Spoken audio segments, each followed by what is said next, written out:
Welcome to my party, we're just getting started. A life is a dream or a nightmare scarring. Hand me a drink cause I think I'm going all in. Get me a shrink who can catch me when I'm falling. Cover up my scars, flip the handlebars. Crashing in my car, wake up in a bar. I'll be a superstar, just on my avatar. This world is so bizarre, empty out the reservoir. Yeah. 안녕하십니까. 2024년 7월 11일 이종근의 HQ 시작하겠습니다. 장마가 계속되고 있지요. 그리고 서울에 사시는 시청자 여러분들은 아마도 며칠 전에 문자 많이 받으셨을 겁니다. 축대가 무너질 것 같습니다. 조심하십시오. 내지는 비가 굉장히 많이 올 겁니다. 그런데 실제로 서울엔 비가 많이 오지 않았습니다. 그러자 많은 분들이 이렇게 얘기했죠. 일기예보가 또 잘못됐어. 그런데 사실은 서울은 비가 안 왔더라도 충북 지역은 엄청나게 비가 많이 왔습니다. 인명피해도 있었고요. 재산피해도 있었습니다. 저는 이렇게 생각했습니다. 모든 것이 다 서울 중심으로만 돌아가는 게 아닌가. 물론 서울에 비가 내리지 않아서 일기예보가 틀렸다라고 할 수도 있지만, 그러나 그 일기예보는 사실 전국으로 생각해야 될 수도 있고요. 또 서울에 비가 안 와서 다행이다. 그런데 충북엔 또 많이 비가 와서 어쩌나 하는 그런 걱정을 하는 것이 사실은 일기예보가 틀렸다라고 비난하는 것보다 우선해야 될 마음이 아닌가라는 생각이 듭니다. 울릉도 주민분들이 옛날에, 지금은 안 그렇지만 옛날에 한참 불만이라기보다는 이런 지적을 많이 하셨어요. 어떤 지적? 태풍이 일본을 통과해서 남한으로 상륙한다. 그런데 그 다음에 상륙하지 않고 비껴서 동해상으로 지나갔습니다. 이렇게 보도를 한다. 방송에서 보도를 했을 때 울릉도 주민들이 사실은 그때 너무너무 속상했다는 거예요. 대륙, 그러니까 본토라고 표현해야 되나요? 어쨌든 육지를 벗어나면 그만인가요? 울릉도는 아직 남아있는데, 그러니까 울릉도를 지나서 아예 태평양상으로 지나간다면 그때서야 이제 완전하게 태풍이 지나갔습니다 라고 해야 되는데, 대륙만, 내륙만 지나면 울릉도 주민들은 아직도 태풍이 걱정이 되는데, 내륙만 지나면 이제 지금 비켜갔습니다. 이렇게 표현하는 건 잘못된 게 아닌가라는 그 지적, 사실은 맞는 말이지요. 그러니까 나를 중심으로만, 내가 있는 곳을 중심으로만, 내가 있는 가족만 또는 내 이웃만 따지지 말고 조금 더 넓게, 이웃이라는 개념을 조금 더 넓게 가져야 되지 않을까라는 생각이 잠시 들었습니다. 날씨가 무척 덥습니다. 건강 조심하시고요. 이종훈의 HQ 시작해 보겠습니다. 오늘의 아트부터 할까요? 그 전에 북구님, 이종근님 파이팅 하세요. 감사합니다. 박경현님, 이 실장님 어서 오세요. 감사합니다. 늘 이렇게 챙겨주시는 박경현님께 늘 가슴 깊이 감사를 느낍니다. 북커님도 감사드리고요. 운사님 감사드립니다. 많은 분들이 또 이렇게 쭉 들어와 계시군요. 모라님도 오셨습니다. 감사합니다. 모라님이 북코님으로 바뀌었네요. 북코님은 꽃 시리즈로 계속 바꿀 예정인가 봅니다. 오늘의 첫 번째 이슈부터 들어가 볼까요? 오늘의 아투입니다. 오늘의 일면 톱부터 하겠습니다. 전당대회 결과에 윤 탄핵 달렸다. 많은 분들이 이 걱정을 많이 하고 계십니다. 첫 번째 걱정은 이제 민주당이 탄핵에 그런 시동을 걸려고 하나 봅니다. 지금 입법 청문회 이런 운운하면서 지금 청문회를 열겠다. 그래서 김건희 여사와 그 모친을 청문회장에 부르겠다라고 기염을 토하고 있습니다. 전당대회가 도리어 그런 그들의 이 탄핵 열차에 빌미를 주는 게 아닌지라는 그런 걱정들이 지금 일면톱에 구구절절이 담겨져 있습니다. 야당이 주도한 탄핵 열차에 탑승할 의원이 생길 가능성에 대해서도 생각해봐야 하지 않겠느냐라고 이 기사는 지적하고 있습니다. 이어서 오늘의 사설로 넘어가 볼까요? 오늘의 사설은 촛불단체 촛불단체 발 탄핵 청원에 올라탄 민주당입니다.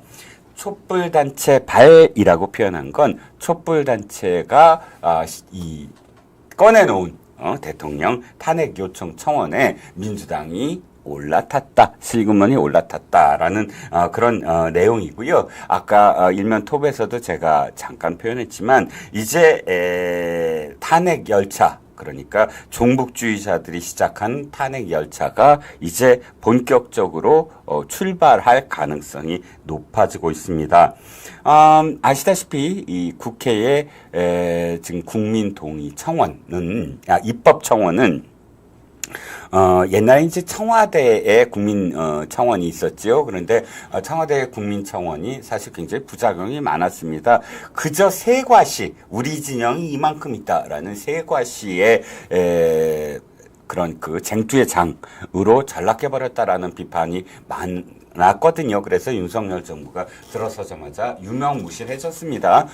그러자 이제 국회의 입법 청구안이죠. 국민입법 청구안이라고 해서 사실 헌법은 국민이 모든 기관에 청원을 할 수 있다라고 되어 있습니다. 그건 뭐 국민이 가져야 될 기본적인 권리 중에 하나다라고 헌법은 명시하고 있기 때문에 청원을 하는 것, 옛날에 조선시대 때 신문고처럼 억울한 일이 있을 때 당연히 청원을 해야 되는 것이고요. 거기에 대해서 왈가왈부할 생각은 전혀 없습니다. 그런데 문제는 그 청원에 대한 어떤 그런 기준이 있거든요. 어떤 것이다. 예를 들어서 지금 국가가 만들어 놓은 또는 국가기관이 만들어 놓은 또 입법부가 만들어 놓은 또 시행령이라든지 법률이라든지 조례라든지 이런 규약이라든지 이런 것들이 개인의 삶을 이 헌법상에서 보장하는 개인의 권리를 침해했다거나 공동체의 권리를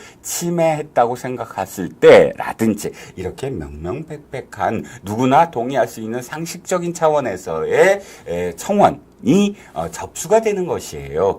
그런데 지금 첫 번째 내용에 대한 문제부터 얘기를 하면 이 내용은 대통령의 탄핵을 청구하겠다 이겁니다. 그러면 대통령의 탄핵이라는 것은 이미 우리가 두 차례에 걸쳐서 탄핵 소추를 겪어봤습니다. 두 차례는 노무현 대통령과 박근혜 대통령이었는데 노무현 대통령 시절에는 탄핵 소추는 넘었으나 즉 입법부가 헌법재판소까지 가져가는 데까지는 둘 다 성공을 했으나 노무현 대통령은 헌법재판소에서 기각을 했고 박근혜 대통령은 헌법재판소에서 인용을 했습니다.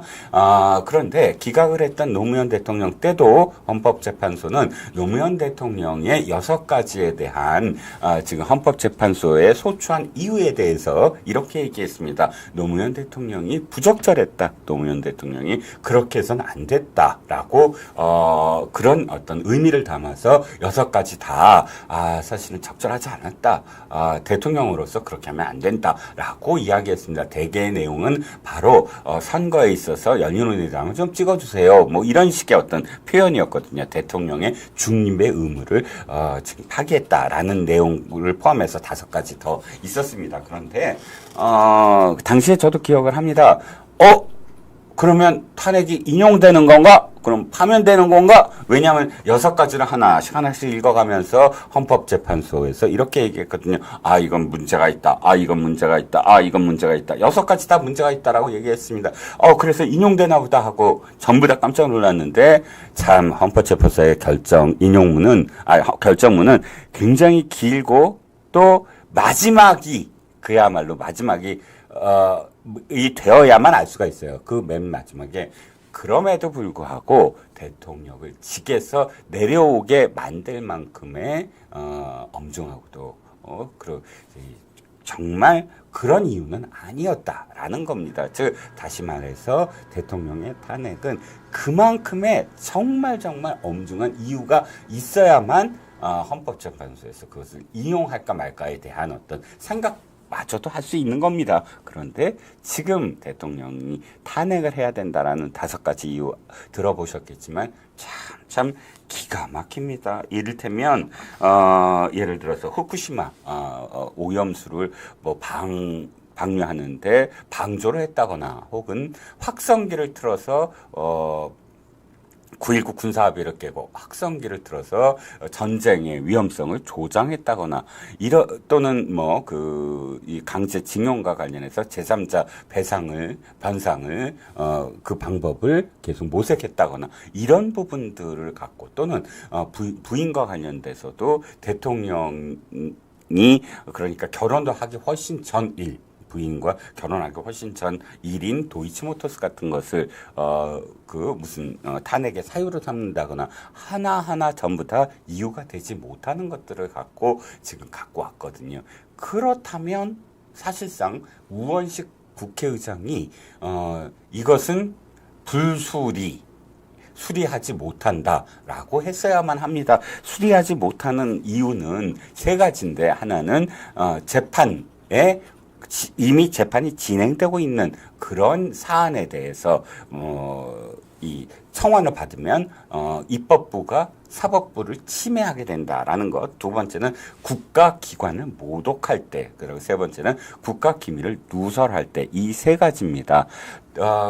이거는 정확하게 수리하지 못한다라고 되어 있는데 지금 여러분들 아시다시피 재판 중이거나 혹은 수사 중인 사건들이 이 안에 포함되어 있습니다. 그럼 당연히 접수를 받으면 안 되는 것이고요. 또 국가기관을 모독했다. 대통령은 사실은 이렇게 100만 명이 모여서 탄핵 운운하면서 내놓은 그 5가지가 모두 다 사실 모욕적이거든요. 저는 되게 모욕적으로 느꼈습니다. 여러 가지의 이유상 이런 내용들은 사실상 법상으로도 안 된다고 돼 있고요. 또 법이 아니더라도 100만 명만 있으면 대통령의 직무를 중지시킬 수 있다라고 한다면 우리나라의 그 어떤 대통령도 업무를 수행할 수 없을 겁니다. 당연한 거 아닙니까?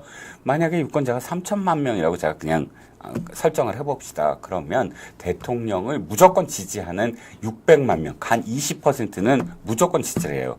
또 20%는 무조건 반대를 합니다. 그 20%가 600만 명이에요. 그럼 600만 명 중에 지금 100만 명 모으기가 얼마나 쉽습니까? 무조건 반대하는 사람 100만 명만 모아서 아무 일이나 되고 탄핵하겠다 그러면 국회에서 딱 받아들여갖고 아이고 입법청문회 하겠습니다. 그러고 대통령 부르겠다라고 하고 난리를 치면 대통령이 제대로 국정운영을 못하는 거 아닙니까? 그리고 이 안에 내용을 보면 현직 대통령이 지금 정책적인 어떤 부분에서 탄핵을 하겠다는 거예요. 일반 국민들이. 그건 정말 말이 안 되죠. 정책에 대한 그런 국민들의 심판은 투표로 하게 되어 있습니다. 다음 5년 후에 정권을 빼앗길 수밖에 없어요. 승계를 못하고 같은 진영에서 승계를 하지 못하고요. 그것이 국민의 심판입니다. 그런데 이렇게 사사건건 예를 들어서 확성기를 틀었다. 이거를 갖고 탄핵을 하겠다고 한다면 우리나라의 어떤 진영의 그 어떤 대통령도 국정운영을 할 수가 없습니다. 그런데 우원식이라는 자는 5선이고 또 이 출신이 또 운동권이긴 하지만 그럼에도 불구하고 이 정도의 어떤 인식은 갖고 있는 자라고 저는 지금까지 생각을 했거든요. 아무리 개딸들한테 싹싹 빌어서 지금 이 국회의장직을 수행하고 있다고 하더라도 이것을 받아들인다는 것이 앞으로 선례로 남아서 어떤 진영의 어떤 대통령에게도 누가 된다는 것, 국정운영이 제대로 못됐다는 것, 안 된다는 것을 너무나 명확히 알고 있을 우원식이 도리어 의장실을 통해서 이게 뭐가 문제냐라고 얘기한다. 너무 정말 부적절하고 이 우원식은 저는 죽어서도 현충원에 묻히면 안 된다라고 생각을 합니다. 국회의장은요 현충원에 그러니까 국립묘지에 묻힐 수 있는 자격이 되거든요. 저 헌법재판소장하고 국회의장하고 대법원장 이렇게 대통령까지 이 4명은 국립묘지에 안장이 되는 사람들입니다. 그런데 이것으로서만으로도 이 탄핵안을 접수해서 정청래가 있는 법사위에 넘긴 것만으로도 우원식 국회의장은 자격이 없다. 저는 그렇게 생각을 합니다. 지금 대표 토론을 지금 계속 하고 있는 것 같습니다. 그래서 많은 분들이 지금 그 전당대회 TV 토론 지켜보고 계신데, 지켜보시는 거 좋아요. 그리고 또 창 하나 더 해서 지금 이종근의 HQ도 함께 지켜봐 주시면 좋겠습니다. 그래서 아시아투데이의 사설은 그것을 굉장히 엄중하게 지금 질타하고 있습니다. 지적을 하고 있습니다. 그리고 또 이 사설은 내용상의 문제를 제가 지적했는데, 이 인물의 문제, 누가 했느냐에 대한 문제를 또 지적을 하고 있어요. 바로 윤석열 대통령 퇴진 후 외치는 촛불행동의 권오혁 공동대표인데, 이 사람은 전과오금의 국보법 위반자입니다. 그리고 이 촛불행동에 소속되어 있는 단체들은 대부분 또 중복돼요. 어디에 중복되느냐? 그 옛날에 효순이 미순이 사건, 뭐 대책, 무슨 촛불행동, 그 다음에 무슨 사드 배치 반대 촛불 어쩌고, 또 무슨 그 광우병 때 당시에 무슨 시민단체 연합, 뭐 이런 식의 그런 종북, 그러니까 반미를 외치고 지금 주한미군 철수로 외치고 유엔사 철폐를 외치는 그런 집단들이 모여서 만든 그런 단체입니다. 이 단체는 윤 대통령이 취임식을 하기 전에 이미 퇴진을 요구한다라는 그런 명목으로 만든 단체입니다. 그래서 이런 인물들이 탄핵 청원을 올렸는데 수권정당을 자임하는 거대 민주당이 동조했다. 그러니까 역대 민주당은 사실 보수 야당으로 불렸어요. 주로 야당일 때 보수였지요. 김대중 때도 사실은 통일을 추진하고 김일성과 같이 그렇게 사실은 김정일의 그런 그 북핵과 관련돼서 평화를 운운하면서 사실 그 핵을 고도화하는데 일조를 했지만, 그럼에도 불구하고 김대중과 김영삼은 당시에 보수당으로 속해 있었습니다. 아까 분류가 됐었습니다. 우리나라의 이 합법적인 어떤 그런 국회 진출해서 실질적으로 노동 운동을 그러니까 노동자들이나 혹은 농민들이나 이 사람들의 기층민들을 위한 정당이다라고 시작한 정당은 사실 민중당이 모태이기도 하고, 그 이후에 이제 진보당이라든지 또 정의당이라든지 이렇게 민노당이 처음으로 제대로 의석을 냈지요. 그 이외의 당은 사실 보수당으로 분류가 됐습니다. 실제로 민주당의 적통이 바로 한민당이었거든요. 한민당이 보수당이었지 진보당이 아니었습니다. 그런 당이 지금은 그런 당은 언제나 이렇게 종북주의자들이다 그러면 거리를 좀 뒀어요.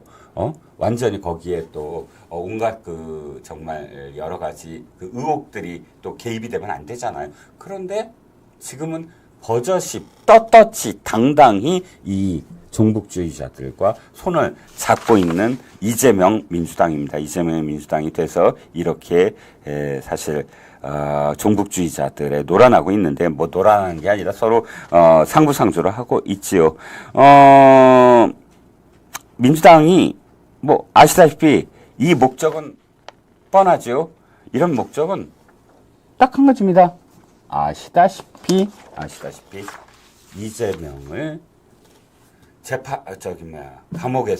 감옥에 가지 않게 하기 위함, 그리고 감옥에 가더라도 빨리 끄집어내기 위함, 끝내는 모든 죄를 다 사하고 대통령에 당선시키기 위함, 그래서 종북주의자들의 세상을 만들기 위함, 이런 목적으로 사실은 지금 윤석열 대통령을 흔들려고 하는 것이지요. 바로 아시아투데이의 사설은 그 점을 지적하고 있는 것입니다. 자, 이제 오늘의 아시아투데이는 여기서 마치고요. 그 다음 오늘의 이슈로 넘어가겠습니다. 오늘의 이슈는 바로 이재명을 좀 해부해 볼까 합니다.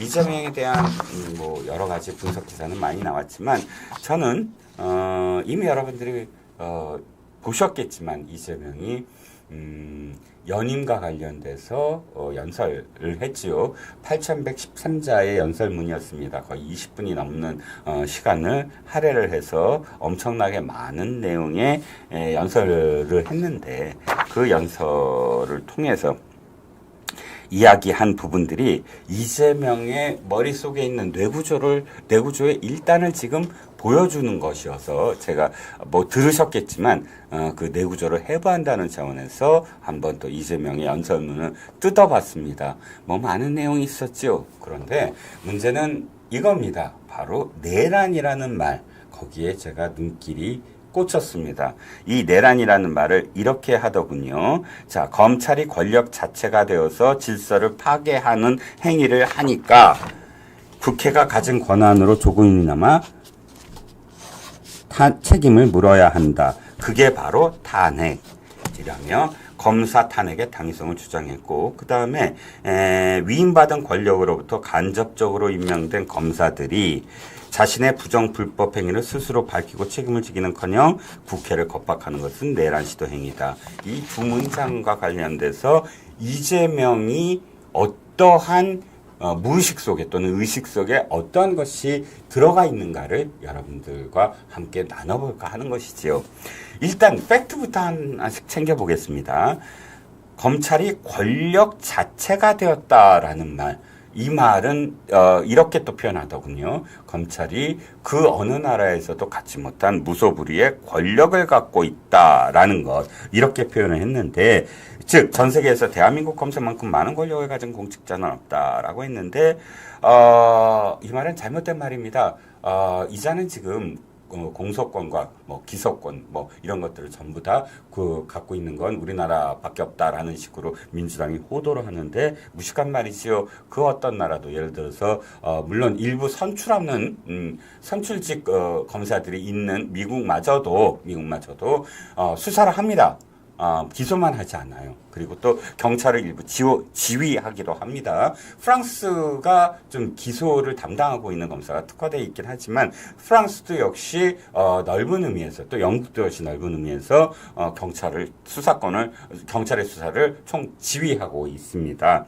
그러니까 우리나라가 무슨 모든 권한을 다 갖고 있다라고 하는 것도 무식한 얘기고요. 그 다음에 뭐 일본 시대 독립군을 때려잡기 위해 검사들에게 온갖 재량권을 부여했다. 그게 유지되고 있다. 이것도 무식한 말이죠. 독립군을 때려잡는 게 지금 저기가 아니었죠. 검사가 아니었죠. 만주군이었죠. 만주에서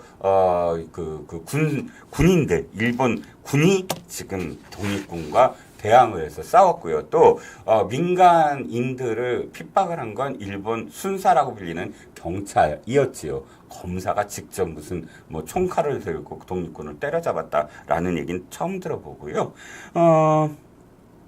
그 다음에 질서를 파괴하는 행위를 하니까 여기서부터 이제 이재명의 의식이 드러납니다. 이재명을 지금 수사하고 이재명을 지금 기소하는 것이 질서를 파괴하는 행위라고 표현하는 겁니다. 즉 자신이 질서입니다. 자신이 곧 질서, 자신이 이야기하는 것, 자신이 지금 숨을 쉬는 것, 자신이 생활하는 것, 그 자체가 질서라는 표현으로 나옵니다. 그리고 그 자신에 대해서 수사를 해서 자신의 지금 생활을 못하게 하는 것이 질서를 파괴하는 행위라고 표현하는 거예요. 이게 그냥 레토릭이라고 생각하지 않습니다. 중요한 건 이 이재명이라는 자의 의식 속에 내가 곧 질서다라고 지금 주장이 아니라 무의식적으로 나오는 거예요. 그것이 이 사람의 어떤 의식 흐름이거든요. 자, 그 다음이 이겁니다. 국회를 검찰이 겁박하는 것은 내란 시도 행위다. 국회를 겁박한 적은 한 번도 없습니다. 이재명을 수사하려고 하는 것이고, 이재명을 체포하려고 하는 것이고, 이재명을 기소하려고 하는 것이죠. 그런데 이재명을 수사하고 기소하는 행위가 국회를 겁박하는 것이다. 이렇게 표현한 거예요. 즉, 내가 바로 국회다라는 겁니다. 국회라고 표현할 수 있는 것은 아무것도 없습니다. 그건 집단이에요. 국회의원이라는 집단을 이야기할 때 국회라고 표현하는 겁니다. 300명의 각각의 헌법기관이 국회라는 이름으로 있는 것이지, 그 검찰이 어떠한 의미로도 국회라는 300명의 헌법기관이 함께 있는 그 집단을 겁박한 적은 한 번도 없습니다. 지금까지 2년 동안 검찰이 지금 추적하고 있는 것은 그 이전에 문재인 정부 시절의 검찰까지 포함을 해서 그 무능한 그리고 뭉개려는 의문스러웠던 그런 검찰까지 포함을 해서 그때부터 시작됐죠. 이재명의 대장동 수사라든지 성남 FC 수사라든지 이런 수사들이 바로 국회를 겁박했다라고 갑작스럽게 뛰어넘습니다. 이 뛰어넘는 장면이 바로 내가 곧 질서요, 내가 곧 국회요. 그 다음에 내란 시도행위라는 건, 내란이라는 건 국가를 전복하려는 폭동입니다. 그게 내란입니다. 내란. 그런데 지금 그런 행위, 검찰의 이재명의 수사 기소가 내란이라고 표현합니다. 이건 뭐죠? 국가를 전복하는 행위라는 겁니다. 이건 뭐죠? 이재명을 수사 기소하는 것은 국가를 전복하는 겁니다. 무슨 얘기죠? 이재명은 국가니까요. 그러니까 이재명이 질서이고, 이재명이 법이고, 이재명이 국회이고, 이재명이 국가입니다. 이건 이재명의 뇌 구조 속에서 굳어져 있는 거예요. 그러니까 이렇게 얘기할 수 있는 겁니다. 단순한 레토릭이 아닙니다. 나를 중심으로 해서 지금 그렇게 돌아가는 것이고, 무서운 건 이 의식이 그대로 이자의 삶을 점철해 왔다는 거예요. 이를테면 가장 이재명을 이해할 수 없었던 것이 법카야입니다. 전 개인적으로. 뭐냐면, 경기도 지사가 됐을 때 명명백백하게 모든 아까 그 비서실에 있는 공무원들이 다 알고 있음에도 불구하고 시민들의 세금을 지금 횡령해서 자신의 호의호식에 쓴 거잖아요. 상식적으로 납득이 안 됩니다. 이자는 성남시장을 벌써 연임한 사람이에요. 기초단체장을 연임한 사람은 얼마나 사실 청렴에 대해서 생각해야 되는지 알 겁니다. 얼마나 많은 업자들이 선을 다하려고 하고 로비를 하려고 하고, 일단 지금 이재명이 그렇게 수천억 단군 이래 최대의 사기 사건, 그리고 단군 이래 최대의 배임 횡령 사건을 저지른 것도 바로 그런 점 아닙니까? 그런 성남시장 시절은 일단 경기도지사와 좀 분리해보자고요. 일단은 왜냐하면 그 중간에 저기가 있었으니까요. 대선이 있었으니까요. 그러면 이자는 대선에 나갔던 자잖아요. 대통령 후보가 되려고 했던 자잖아요. 대통령이 되려고 했던 자잖아요. 그렇다면 그때 경기도지사로 갔을 때 또다시 대선에 나오려면 어떻게 해야 됩니까? 정말 그 공공성, 공인으로서, 더군다나 공무원으로서 어떻게 살아야 된다는 게 너무 당연한 거예요. 법카는 상상도 할 수가 없고 그 어떤 부정도 안 된다.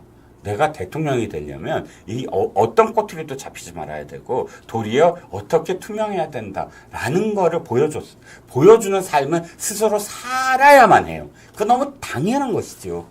아무리 그 전에 못 살았더라도 일단 그 이전에 걸 드러나는 건 나중 얘기고, 지금부터는 내가 4년 후에 대선 나가려니까 이렇게 살아야 돼 라는 기본적인 정말 마인드가 있는 건 너무 당연한 겁니다. 그런데 이제는 경기도 가자마자 어떻게 했습니까? 바로 배소연이라는 성남시장 시절부터 영부인, 그때는 영부인이 아니죠. 그런 자기 부인 이 수발을 들었던 그 사람을 경기도에 그대로 데리고 옵니다. 경기도는 성남시와 규모가 달라요. 정말 어마어마한 공무원 조직입니다. 서울 시민보다 더 많은 도민들을 갖고 있어요. 경기도는. 그런데 너무나 이 사람은 리걸 마인드가 없어요. 그대로 성남시에서 하는 것을 확장해서 합니다. 그 당시는 배소연 씨만 있었지만 지금 배소연 씨 밑에 한 명을 더 두고 완전히 정말 수발을 끝내주게 들게 합니다.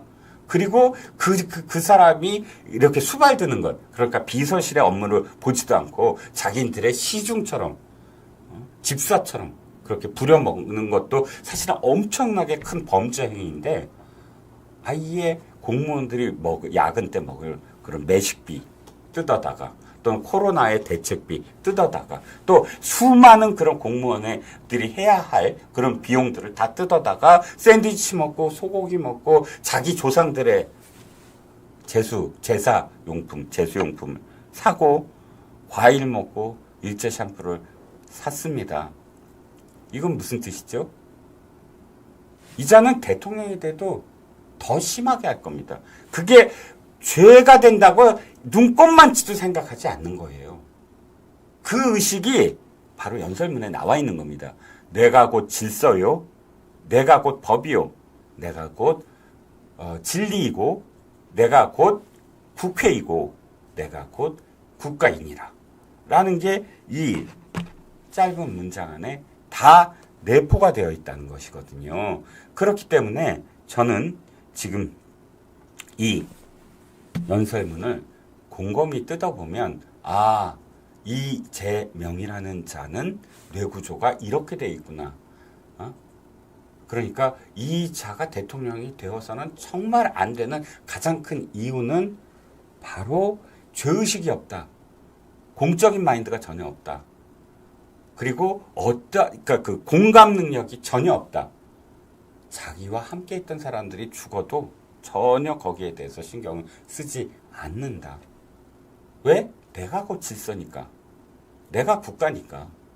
내가 곧 질서이자 국가이자 법이자 또 국회이자 진리인라고 여기면, 그건 아무런 내 주변에 어떤 의문의 죽음이나 혹은 억울한 죽음이 있어도 그건 아무런 자기의 감정의 변화가 없는 거예요. 내가 질서인데 라고 생각을 하는데, 그러니까 그의 정말 무시무시한 그런 이 인식, 그리고 그 뇌구조가 무서운 거죠. 한때는 원희룡 후보가, 지금의 후보가 그 부인이 소시오패스다 이렇게 표현하는데, 저는 단순한 소시오패스가 아니다라고 생각을 해요. 정말 이런 성격의 또는 이런 인식의 사람이 그냥 대통령 문제가 아니라 현실 세계에서 존재하는 것 자체가 사실 굉장히 공포스러운 일이죠. 어떤 의미에서는 정말 그 원희룡 후보의 부인의 이야기처럼 정말 치료를 받아야 될 정도의 수준의 그러니까 그 사회 현실과 동떨어진 그런 사람이라는 것이고요. 그런데 사실 로마 시대 때 황제들 있지 않습니까? 로마 시대 때 황제 그 네로라든지 이런 폭군들의 충성을 다해서 그 주변에 있었던 그런 그 귀족들이라든지 혹은 그 군인들의 장이라든지 이런 사람들은 사실 네로에게 온갖 그 간신배로서의 칭송을 다하죠. 네로가 시를 읊으면 그렇게 훌륭한 시는 처음입니다라고 얘기를 하고, 네로가 눈물을 흘리면 눈물 그릇을 가져다가 그 눈물을 담아두고, 이런 식의 행동을 하는 사람들을 보면 이 사람들은 이 네로가 잘못된 것을 알까요? 모를까요? 알고 하는 걸까요? 모르고 하는 걸까요? 그와 똑같은 행위가 지금 민주당에서 벌어지고 있는 것이죠. 민주당의 13명의 최고위원들, 이 최고위원들 후보들이 바로 완전 간신배 못지않은 행각을 보이고 있습니다. 누가 더 이재명을 찬양할 수 있느냐라는 것이고요. 누가 더 이재명에 가깝게 줄을 서느냐를 갖고 지금 그렇게 정치 행보를 하는 것이고요. 그런데 만약에 이재명이 정말로 대법에서 확정 판결을 간다 그러면 이들이야말로 가장 먼저 손절을 하고 내가 언제 그랬냐라는 식의 얼굴 표정을 하면서 새로운 황제를 찾아 나설 겁니다. 새로운 폭군을 찾아 나설 겁니다. 왜? 폭군이 있어야 자신들의 영역이 넓어지니까요. 그래서 지금 이 안에 들여다보면 아시다시피 많은 이야기들 속에 이런 이야기도 있습니다. 금투세 도입 시기를 고민해야 하고 종부세도 근본적으로 검토해야 되겠다. 이 말은요, 안 하겠다는 내용을 완곡하게 또 표현하는 건데, 그래도 내가, 이렇게 생각을 참, 중산층에 대해서, 어여쁜 백성들에 대해서 이만큼은 생각하고 있다, 라는 어투에 불과합니다. 생각해 보세요. 지금 검사에 대해서 표현한 것들은, 탄핵에 대해서 표현하는 것들은 이런 겁니다. 국회가 가진 권한으로 책임을 물어야 된다. 이게 조금이나마 책임을 물어야 된다. 이렇게 표현해요. 탄핵이라는 것을요, 검사를 탄핵하면서 이재명이란 자가 말한 게 이거예요. 아주 조금 책임 묻는데 왜 이걸 시비를 걸어? 이건 크게 책임 묻는 것도 아니야. 이 뇌구조로 한번 생각을 해보세요. 탄핵이란 건 마지막 수단이거든요. 그러니까 법으로서 직을 내려놓게 못하는 사람, 그걸 지금 탄핵을 통해서 직을 내려놓게 만든다는 거거든요. 그럼 우리나라에서 실제로 탄핵의 대상이 될 수 있는 사람 한 사람밖에 없어요. 대통령. 그 외의 모든 사람들은 법으로 가능합니다. 검사를 법으로 못해요? 아니, 할 수 있는데 그보다 더 엄중하게 하라고 그래서 공수처까지 만들었잖아요. 3급 이상의 고위공직자들은 전부 다 공수처에서 수사를 할 수 있습니다. 그걸 민주당에서 만들었잖아요. 그러면 그 법에 따라서 심판을 받게 하면 됩니다. 만약 법을 어겼다면요. 그런데 탄핵은 다릅니다. 탄핵은 법으로 하는 것에 한 1000만 배의 사실 엄중함이 필요한 겁니다. 그런데 이자는 뭐라고 그러죠? 조금이나마 책임을 준다고 해요. 헌법상에 있는 탄핵은 정말 마지막 칼입니다. 마지막에 꺼내드는 칼입니다. 그래서 꺼내지 말라는 얘기나 다름없습니다. 그 칼을 보고 내가 잘못해서는 안 되겠지라고 그렇게 하나의 어떤 표상으로서 간직하라는 것이지요. 그런데 그 칼을 빼들면서 아주 조금이야 라고 이야기하는 겁니다. 검사가 6개월 동안 일을 못하게 하는 게 조금이야. 검사가 6개월 동안 나쁜 사람들을 못 잡게 하는 게 조금이야 라고 표현하는 이 자의 뇌구조입니다. 그런데 이렇게 명확하게 주장해놓고 검사에 대해서는 금투세에 대해서는 이렇게 표현해요. 고민해야 된다. 종부세도 근본적으로 검토가 필요하다. 이렇게 얘기합니다. 참 비겁한 자지요. 왜? 아니, 검사처럼 자기의 철학이 있다면 금투세는 도입을 연기합시다. 연기하자고 저도 대통령한테 제안을 합니다. 이렇게 얘기하죠. 그런데 금투세를 만약에 자기가 주장을 하면 민주당의 전통 지지층이 또 반대를 할까봐 두려운 거지요. 그래서 5% 그 세금 내는 사람은 전체 5%밖에 안 되는데 5%를 위해서 그 부자를 위해서 세금을 걷지 말자고요? 라고 얘기하는 그런 민주당 골수 좌파들의 또 비판을 두려워하는 겁니다. 종부세 역시 종부세 이거 참 근본적으로 문제가 있습니다. 종부세 문제 있다는 건 이자가 이미 대통령 나왔을 때도 계속 얘기했던 거예요. 문재인 눈치 보면서. 근데 그때부터 지금까지도요. 이 자기가 책임질 건 안 해요. 이게 바로 종부세가 그거거든요. 나한테 칼을 들이밀고 잘못했다고 지금 수사할 사람들에 대해서는 조금이나마 책임을 진다는 식의 탄핵을 추진하면서 자기 이외의 문제, 그야말로 국민들의 실생활과 관련된 문제와 관련해서는 그거 좀 검토하지 그래. 그거 좀 고민하지 그래. 유체이탈 해버리는 거예요. 이렇게 해서 나는 이렇게 너희들을 생각해주고 있어. 생각하잖아. 내가 곧 짐이 곧 질서요, 진리요, 법이요, 국회요, 국가이니까 내가 지금 좀 생각해주는 거야. 라는 식의 표현을 지금 하고 있는 겁니다. 얼마나 극악한 자입니까? 그래서 지금 먹고 사는 문제 운운하면서 지금 연설문을 8113자로 썼습니다. 자기가 먹고 사는 문제를 해결하겠다고 얘기를 합니다. 먹고 사는 문제, 먹사니즘이 뭡니까 도대체 조언을 만들어도. 어쨌든 먹고 사는 문제는요, 이겁니다.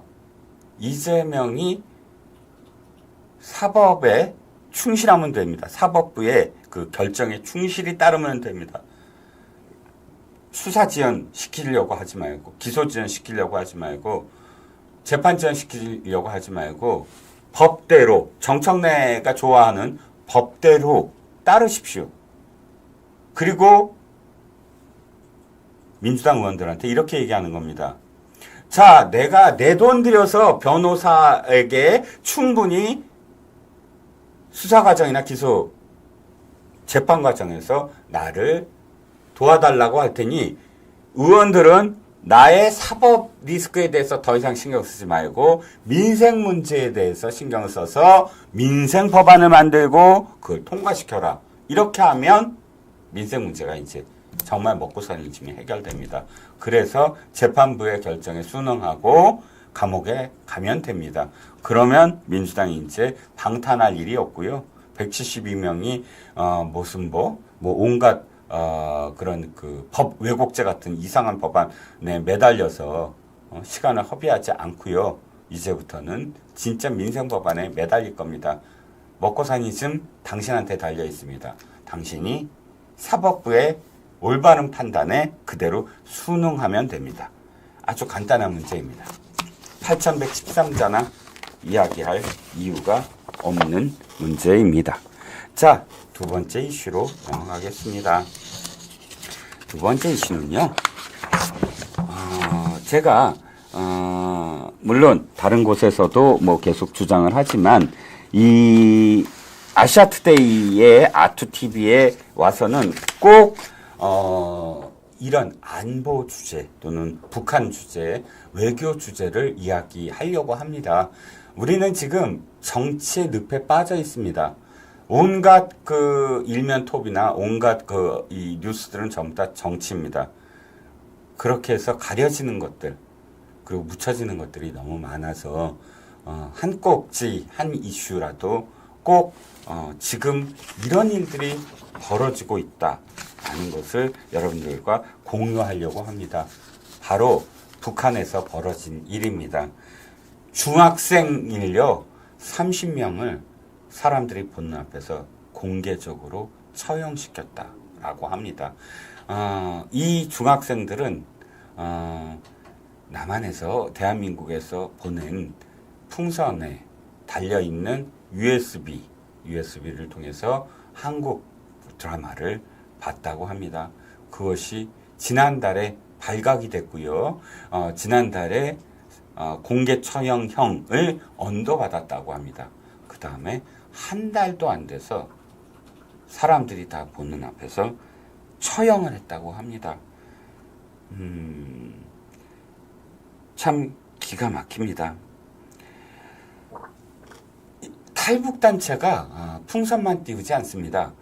페트병에요, 쌀을 담아서 옹진반도까지 그러니까 옹진반도에서, 그러니까 황해도의 그 해안가까지 조류가 닿을 때를 기다려서 쌀을 담은 페트병을 보냅니다. 그런데 그 페트병을 주워서 그 안에 있는 쌀로 밥을 지어 먹었다는 이유로 주민들이 노동교화형을 받았다고 합니다. 저는 북한의 김씨 일가에 여러 가지 죄가 있지만 가장 큰 죄악은 자신들의 주민들을 굶겨 죽였다는 것. 그거야말로 가장 큰 죄악 중에 하나라고 생각을 하거든요. 뭐 세습을 하고 핵을 만들고 사람들을 죽이고 물론 다 저질러서는 안 될 범죄이긴 하지만 자신들의 주민들을 굶겨 죽인 것만큼 참 크나큰 죄는 없습니다. 그런데 쌀을 먹었다는 이유, 그것이 이렇게 큰 처벌을 받을 만한 이유일까요? 평양 이외의 지역은 지금도 굶주린 사람이 많다고 합니다. 북한은 제재도 제재고 가장 힘든 게 농사를 지을 때 비료가 제대로 공급이 되지 않는 것과 그 다음에 나무가 제대로 없어서 비가 오면 그대로 다 쓸려 내려가는 그리고 둑이라든지 그러니까 댐이라든지 이런 SOC가 그러니까 기본적인 어떤 SOC도 제대로 되어 있지 않아서 그대로 수몰되고 마는 장마만 되면 이런 것들이 계속 반복되면서 식량은 끊임없이 부족할 수밖에 없다는 거예요. 그런데 우리나라 드라마를 봤다는 이유로 중학생을요 30명이나 공개 처형을 했다라는 건 이게 나라입니까? 이게 국가의 지도자입니까? 자, 자유아시아방송의 기사를 하나 갖고 오겠습니다. 북한의 공개 처형, 이거 너무한 거 아니야? 들썩이는 민심이라는 제목의 기사입니다. 워싱턴에서 서해준 특파원이 보낸 기사인데요. 이렇게 공포 정치가 기승을 부리자 주민들의 내부 반발도 굉장히 높아지고 있다라는 그런 기사인데요. 탈북자 박수진 씨, 물론 익명입니다. 가명이고요. 박수진 씨가 최근 3일입니다. 7월 3일 자유아시아 방송에 어린 시절에 북한에서 목격한 공개 처형을 떠올리는 그런 내용을 담았습니다. 그는 1997년과 98년 어린 학생부터 주부, 조직들을 동원해서 약 석 달에 한 번씩 공개 처형을 무조건 보게 했다는 거예요. 공개 처형을 하는데 나가지 아니한 주민은 벌을 받습니다. 그러니까 무조건 공개 처형 날에는 모든 주민들이 공개 처형을 무조건 보게 하는 거예요. 무엇 때문에? 공포를 느끼게 하게 만드는 겁니다. 6살짜리 아이는 공개 처형장에서 키가 작다는 이유로 맨 앞에서 공개 처형을 보게 만들었다고 합니다. 그때 당시를 회상하는데 이렇게 얘기를 합니다. 도둑질을 한 사람을 처형을 한다라고 공표를 한 겁니다. 그런데 알고 봤더니요. 도둑질의 내용이 이거였다고 합니다. 쌀이 당시 북한 돈 100원에서 110원인데 쌀 1kg 값이라고 합니다. 그런데 이 사람이, 그러니까 죽은 사람이요.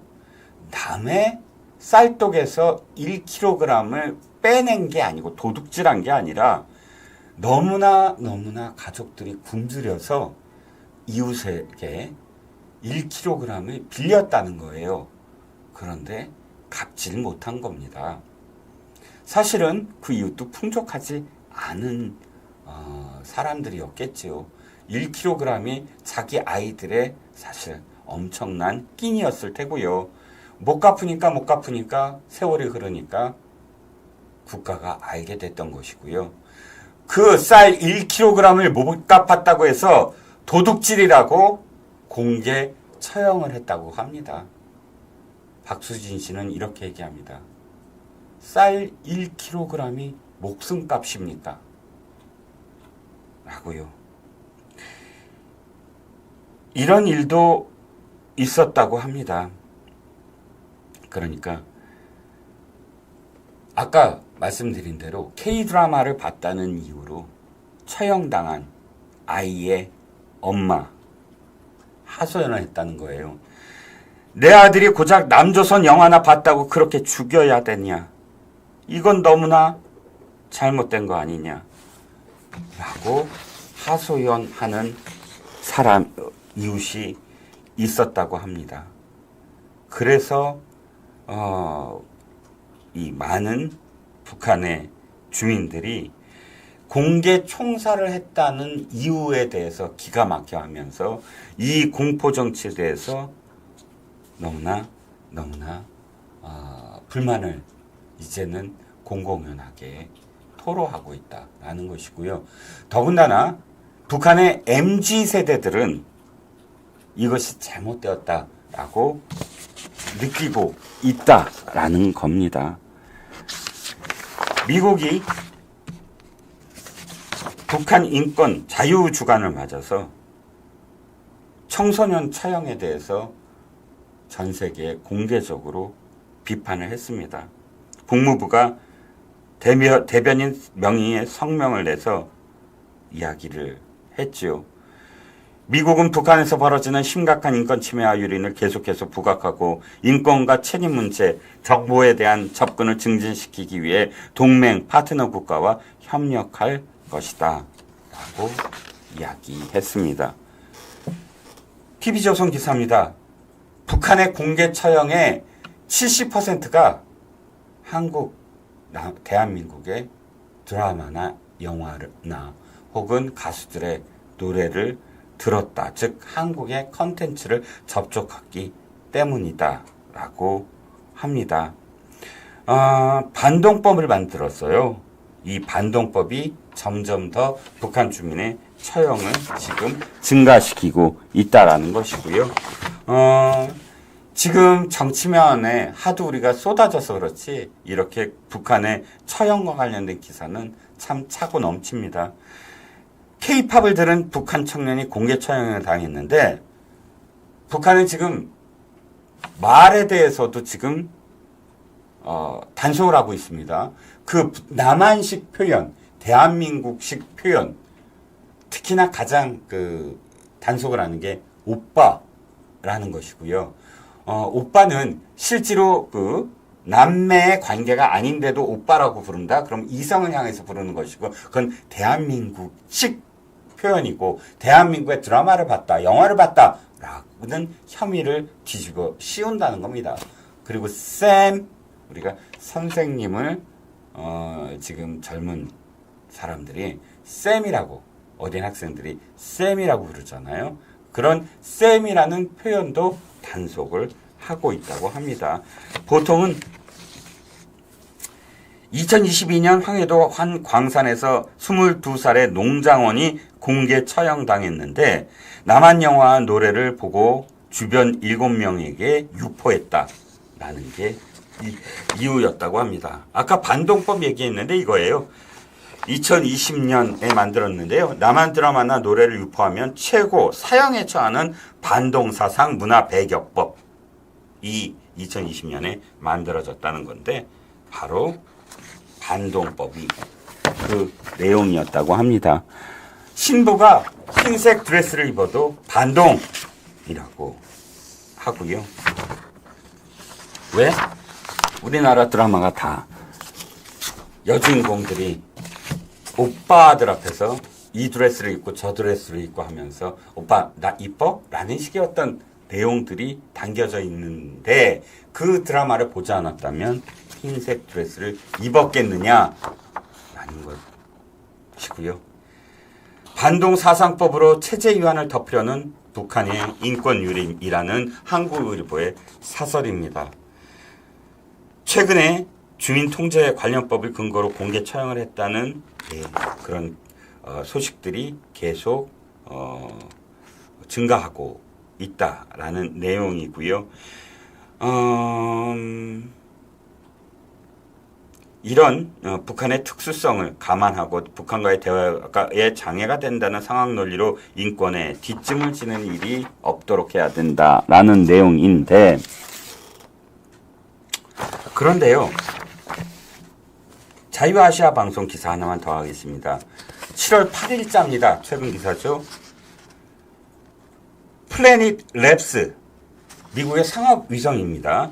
플래닛 랩스가 지난 6월 27일과 7월 5일에 촬영한 위성 사진에 따르면 김정은의 전용 호화 유람선이 강원도 원산 갈마별장 인근을 운항하고 있는 것을 찍었다고 합니다.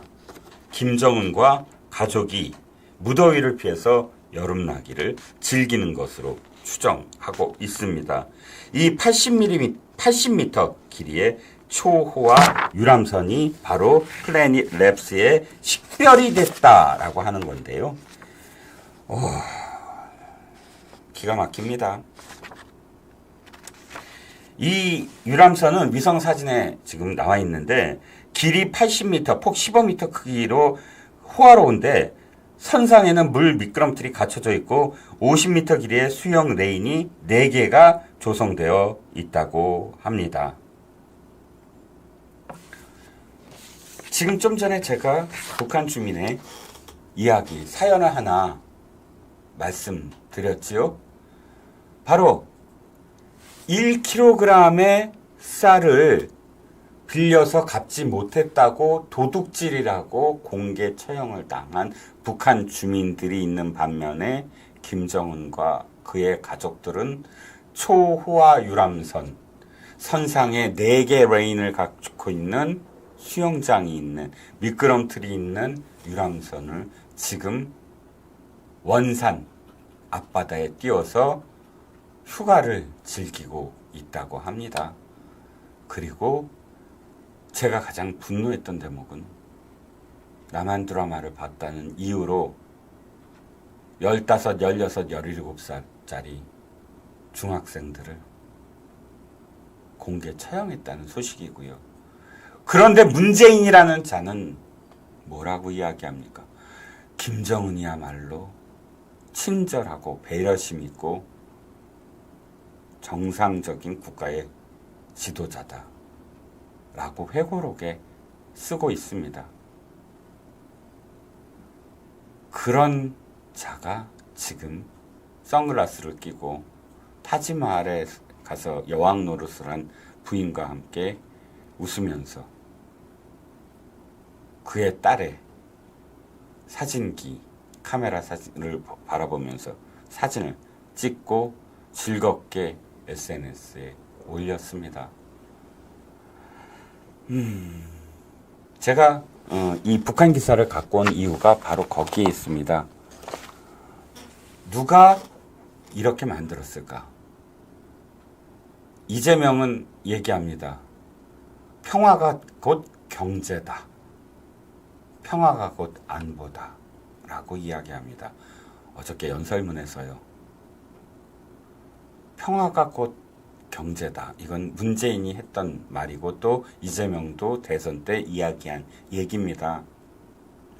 평화는 말로 평화가 아니고 또 획을 갖고 있는 북한의 김씨 일가의 선의만 바라보고 그의 말만 믿고 있는 것이 평화가 아닙니다. 평화는 전쟁을 각오하고 전쟁을 불사하고 싸울 각오가 되어 있고 싸울 수 있는 능력이 있을 때 평화가 지켜지는 겁니다. 2차 대전의 예도 그랬고요. 지금까지 이 냉전 체제가 바로 그랬고요. 힘이 있으니까 전쟁이 벌어지지 않았던 겁니다. 핵이 서로 있으니까 그 핵의 공포를 생각을 해서 균형을 생각을 해서 제3차 대전이 벌어지지 않았던 겁니다. 앞으로도 이종훈 HQ는 북한의 실상과 그 다음에 우리나라의 안보를 주제로 한 이슈를 계속 갖고 오겠습니다. 비록 따끈따끈하고 사람들이 좋아하는 정치 이슈가 아닐지라도 우리가 꼭 알아야 되는 것들, 조회수가 떨어지고 또 구독률이 떨어지더라도 이런 이슈는 HQ에서 꼭 다뤄보도록 하겠습니다.